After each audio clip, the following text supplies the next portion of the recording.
It is 1953, early morning.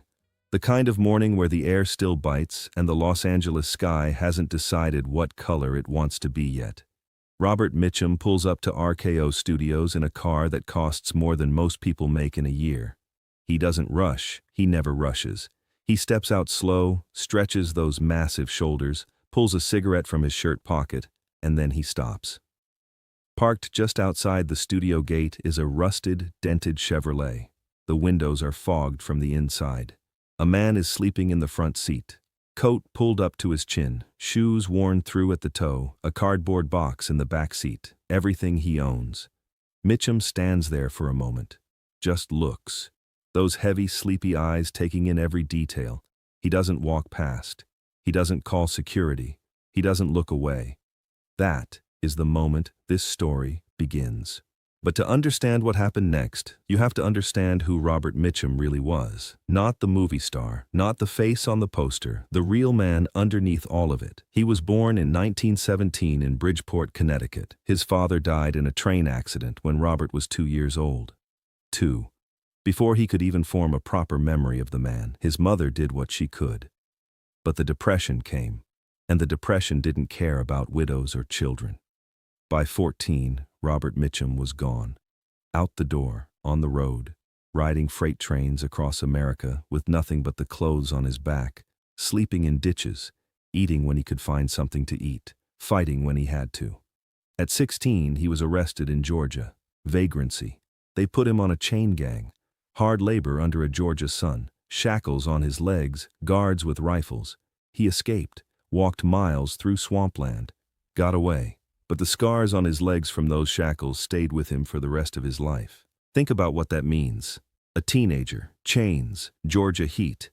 Guards who didn't see a person, just a number in a line. He watched grown men break on that gang, watched them go hollow inside. He made a decision somewhere in that swamp, barefoot and bleeding, that no system, no authority, no room full of powerful people would ever make him feel that small again. Not ever. He didn't decide to be tough. He decided to be free, internally free, the kind of free that nobody can take because nobody gave it to you. He kept moving, worked in a shipyard, worked in a factory, fought as a professional boxer, 27 bouts, got his nose broken, got back up every time. He was not a man who had been given things. He was a man who had survived things. That is the foundation. Remember it. Hollywood found him almost by accident. He had taken a job as a machine operator. Steady work, decent pay, safe. It nearly broke him. The monotony was worse than the road. Worse than the chain gang in some ways. At least on the road there was movement. In that factory there was only the same motion, the same noise, the same hour repeated forever. He started going to a local theater group just to breathe, just to get out of his own head. Someone saw him on stage, someone with connections, and within months, Robert Mitchum was in front of a Hollywood camera. Directors noticed something immediately. Those heavy-lidded eyes, that big, unhurried body, the way he stood like the world could come apart and he wouldn't flinch. It wasn't acting. It wasn't technique. It was something older than that. He had already seen the worst. Already survived it.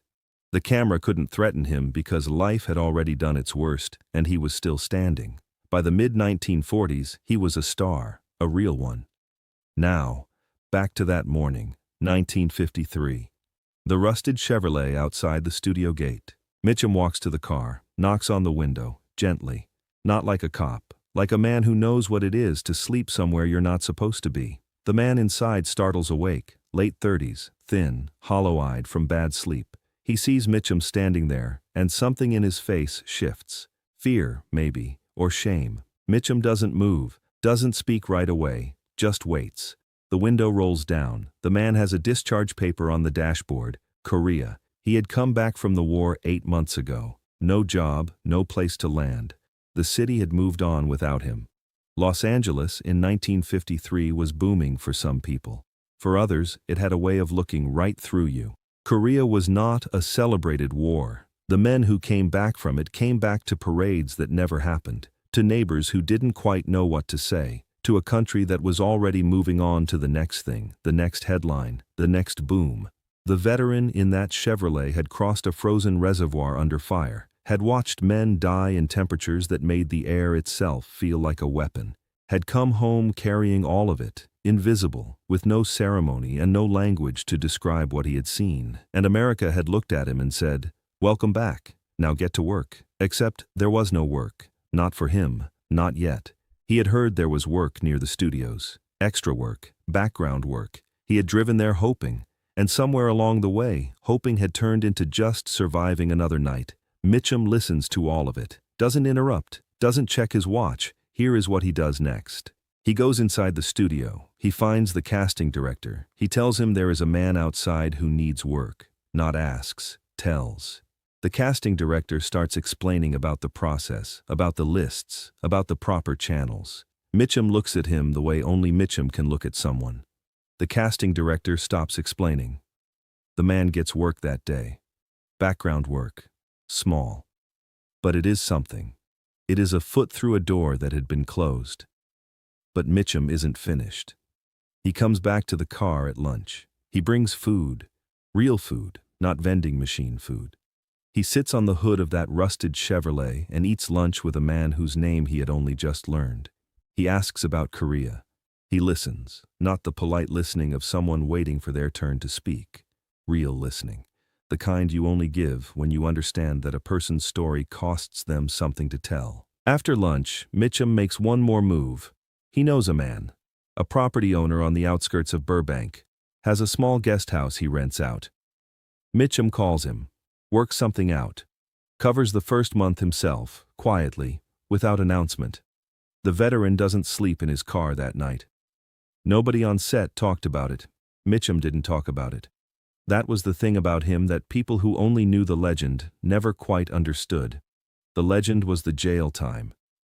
The drug bust of 1948, when he was arrested for marijuana possession and spent 43 days in jail.